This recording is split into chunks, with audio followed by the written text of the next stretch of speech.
What's up, everybody? In this week's video, we're going to show you guys our upgraded Abronia cages. We upgraded all of our Abronias that we kept back from 2018, and now they are in beautiful large cages and in their breeding group. So hopefully we have some good luck with breeding these guys. Also guys, before we start this video, make sure you hit the like and subscribe button down below, and make sure you follow us on all of our social media platforms. We have Instagram, Snapchat, Twitter, Facebook, TikTok. We got it all. We post individual content on all of them, so make sure you follow us.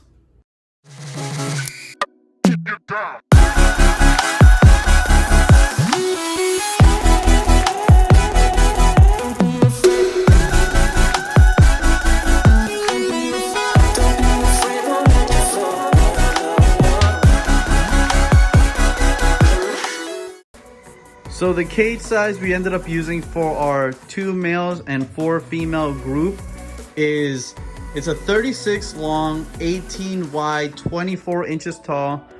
This is a good size cage, and will house the 6 Abronia comfortably. They all have their individual hides if they want. There's a lot of space to hide. There's some in these cork bark in the front or in the potted plants in the back. There's actually a lot of hiding spots behind this wall as well, so a lot of room for them to be able to get away from each other if they want. Also, we decided to put 2 males in here to see if the males start competing with each other for breeding. Hopefully this will lead to actual success with breeding this species. And guys, you know, whenever cohabiting anything, you always want to be able to keep an eye on it, make sure everything's eating well, doing well.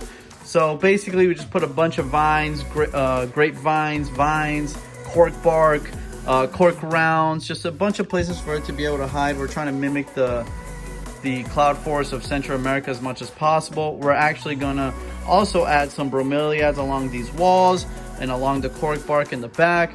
The reason why we're going to use bromeliads is because in the wild, that's actually the plant that they're in a lot. They use it as drinking water, or they eat from the bugs that hide in the water, because bromeliads do retain water very, very well. And so we're just gonna load this tank up with that, maybe some Spanish moss, maybe some air plants. Just try to mimic its wild habitat as much as possible. So let me show you guys a little bit what's going on in the bottom. We have a bunch of leaf litter, cork bark, orchid bark as well, moss, orchid moss in specific, and then just a bunch of dirt as well. We actually also have isopods in here. Let's see if I can find a couple different species, you know, just to kind of complete the bioactive setup. And so these guys, and they can actually eat the isopods as well if they want, if they're hungry, if they see them, but it's kind of hard to find. Let me see if I can find some.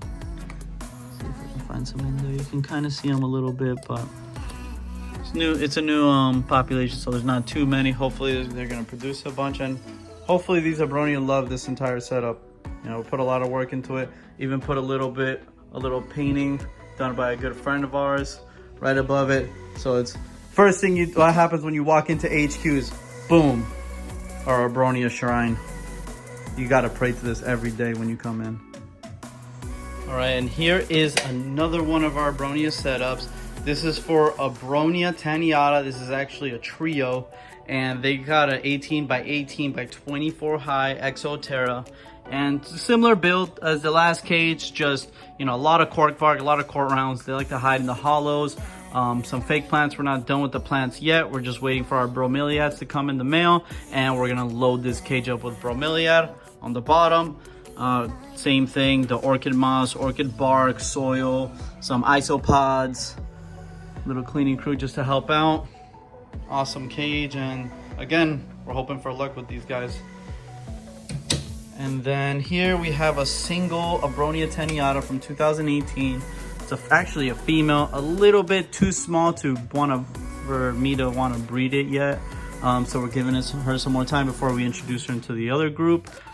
And like I said, same setup, cork rounds, cork hollows, orchid moss, orchid bark. I really love that mixture of setup with the soil for these guys. And this one actually has an older bromeliad, but we're just gonna load all these cages up with them. And then here are some 2019 Abronia Lythrochila holdbacks. This is the red-lipped alligator lizard, and I really love this setup. Reason being is I got this branchy wood out And it really provides a lot of climbing areas for them, and they absolutely love it. Also, some cork bark so they can hide in at the night, but as you can see, one's just hanging up there, and honestly throughout the day they just spend it entangled in this setup, and they really seem to enjoy it. And just like all the other ones, I use a linear bulb, rainforest UVB. Depends on the brand you use. Some are it's like 5.0, other ones there's UVB 100. Just ask for a rainforest UVB. That's what you want to use for all these guys. But man, these guys are awesome. They're just starting to get in a lot of color. If you guys saw our video on baby Abronia, this is one of the ones we showed off a bunch. And so once those guys get bigger, we're gonna move those guys to an adult breeding group, and hopefully it's actually a trio. It looks like it is, but we're not sure until they get a little bit older.